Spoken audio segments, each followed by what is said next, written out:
There has been slight progress regarding the political situation on the island. Plus, in today's lifestyle segment, you may have more in common with your friends than you think. And if you ever become an expat or tourist in the Middle East, you will be happy you caught 15 on 15 today. Let's start right now. Thank you for joining us. I'm Yanta Liu. There has been progress regarding the political situation on the island. The director from the governor's cabinet side met with representatives from the Council of the Ministers. On Monday late afternoon at approximately 5 p.m., Nicole Hooverts, together with Richard Adams, representing the Council of Ministers, were able to meet and sit down with the director of the governor's cabinet to draft up a basic proposal. Prime Minister Mike Eamon says this is progress. It is at least a start. However, changes needs to be made in this proposal. The important thing here is that both sides are able to send representatives to begin discussions. A petition is circulating on the island for the Aruban people on the island who wants the governor to sign the 2014 budget can sign a petition showing a united front. At Fort Zoutman, petitions are circulating for those who wants to put their name on paper demanding for the governor of Aruba to sign the 2014 budget. Signatures have been gathered by people going to Fort Zoutman personally to sign or when drivers are approached on the roads. Once you put the pen to paper, you are saying that Aruba achieved independent status after a very hard struggle for many generations. Since Aruba is separate from the Kingdom of the Netherlands, it is the island's fundamental right to have our budget approved by the governor, since Aruba's parliament has already approved it. According to the Constitution, in regards to the law on the island's budget, the highest tier to approve or disapprove the management of the government's budget is the parliament. People are signing to demand that the government of the kingdom to respect the autonomy of Aruba, to have their own management and its constitution. Signatures on this piece of paper are voices demanding for the government of the kingdom to respect the fact that the financial management is an internal issue of the country of Aruba. The objective of the petition is to have the governor of Aruba act accordingly and sign the 2014 budget immediately. Now, the Prime Minister of St. Martin has accepted the invitation from Minister Mike de Meza to come to the island to show solidarity with Prime Minister Eamon on his fourth day of a hunger strike. According to St. Martin's leader, a similar situation between the Kingdom and St. Martin took place last year. Prime Minister Sarah Westcott Williams stated in an article on Monday that the precedent for the government of the Netherlands meddling in the affairs of countries in the Netherlands was set in 2013 when the governor of St. Martin was instructed to carry out an integrity assessment. She goes on to say that I warned all stakeholders that this was going to happen, and they are using the same approach in Aruba now. All of our requests were overruled at that time, and the Kingdom government refused, and they are doing the same thing on Aruba. We cannot have outside influences from the Kingdom Council of Ministers interfere in the autonomous affairs of a country. Prime Minister Westcott Williams continues saying that there was an understanding that they would investigate the budget, referring to Holland. There was an agreement to an investigation, but not that the governor would have been instructed not to sign the budget. The government of St. Martin has expressed solidarity with Aruba to the Kingdom government. Within the letter sent to the Kingdom government on behalf of St. Martin, it requests for discussions to happen and a resolution to be made on this issue as fast as possible before there is irreversible damage done to the health of the Prime Minister of Aruba. Prime Minister Sarah Westcott Williams arrives on the island Tuesday and will return to St. Martin on Thursday. And now in Diario's Bati Blakey, an interesting theory was written regarding the Prime Minister's hunger strike. Rona Coster believes she has uncovered where Aruba's leader got the idea of a hunger strike, and that is from a movie.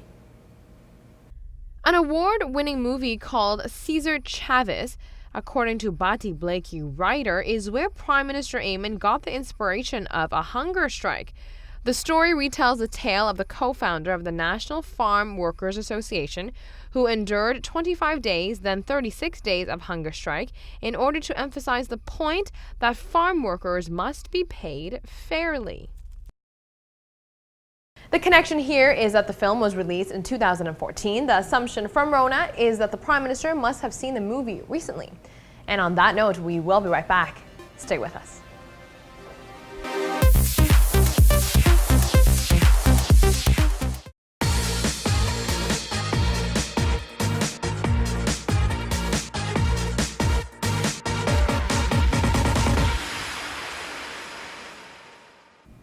Welcome back from the break. Many of us have heard before that birds of a feather flock together, meaning people who are cut from the same tree tend to be friends. It turns out we are genetically linked to our friends. Check this out. Have you ever wondered why you are friends with the people you are friends with? Well, scientists suggest that on average we are genetically similar to our friends. We have more DNA in common with the people we pick as friends than we do with strangers in the same population. Scientists discovered that we share about 1% of our genes with our friends. Let's put things into perspective for you. When it comes to sharing 1% of DNA with our friends, this is genetically similar to having fourth cousins or people who share great-great-great-grandparents. And moving forward, new research reveals more details on how stress can make you gain weight. You know that stress can negatively impact your sleep habits and your sex life, and now researchers are saying stress is indeed not great for the waistline. This is how anxiety may lead to weight gain. Women burn fewer calories in the 24 hours following stressful events. This is according to a new study. In the study, women who struggled with stressors the previous day expended significantly less metabolic energy than those who reported no stress. On average, the stressed women burned 104 fewer calories. At this rate, they could gain 11 extra pounds per year. In addition to slower post-meal energy expenditure, women who reported more stressors also experienced lower fat oxidation and higher insulin reproduction. The less fat your body oxidizes, the more fat you store and the higher your risk is for obesity. And now one of the most popular sports on the island is baseball. There is something parents should know if their child is the pitcher for their team. Many professional and amateur baseball pitchers are having surgery to replace a tendon in their elbow with a tendon from somewhere else in the body. Doctors are seeing these incidents across all age groups. The youth population is no exception. Reason being, kids are getting limited rests between seasons since Little League has become year-round. Parents should keep in mind that playing so much baseball can put a lot of strain on a young pitcher's still developing arm. So there are a few things that parents can do here to prevent their child from getting injured. Have your child take time off to relax the arm. And also, parents should be educated on over-excessive participation of pitching. Also, parents should pay close attention to younger athletes because they may mask the pain so they can keep playing. So watch out for that. And coming up, we have this. Don't go anywhere.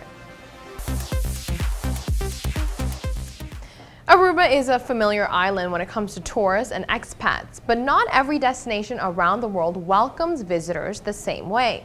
The Middle East is not known to be a common place for expats or tourists, but with a few guidelines, if you ever go there, you will be set. Selena, part of an expat family who lived in the Middle East for a few years, and Roseanne, as a tourist, can provide handy information regarding the region. I would encourage people to go to Egypt for the Middle East and to Jordan. They're really nice places. Even though what you hear in the media, it's not completely true. So you have to experience for yourself and decide whether or not you want to take the risk to go. A few stares may come your way, but Roseanne assures you that it is just curiosity, nothing to be afraid of. The looks, you get looks, of course, because they notice you're not from there, because we don't cover up our heads, but we do have to wear a abaha.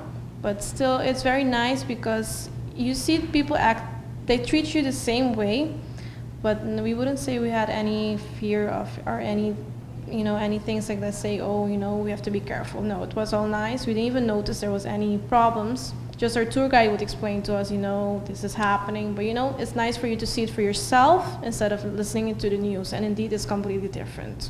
When you experience it yourself, it's not the same. If you are an expat living in the Middle East, there is a dress code. We as expats have to wear an abaya, but we do not have to wear a hijab or gloves or cover our face. Expats have to wear a black, really long dress that comes through here and covers the whole body. A hijab is this headscarf that you put around. A lot of women wear the headscarf, but it's usually a decision that they take for themselves to wear. A minority of women are forced to wear it, but many women that I know have chosen to wear the hijab. And in terms of capturing your moments, well, be careful. For the pictures, you can take pictures. It's not a strict rule, but just don't directly aim your camera at a woman or a man to just take a picture of what they're dressed, because it's disrespectful. That is it for us today. Thank you so much for joining us. Be sure to tune back in on Wednesday night starting at 7:15 p.m. for the latest in lifestyle topics and for the latest on the island. We'll see you then.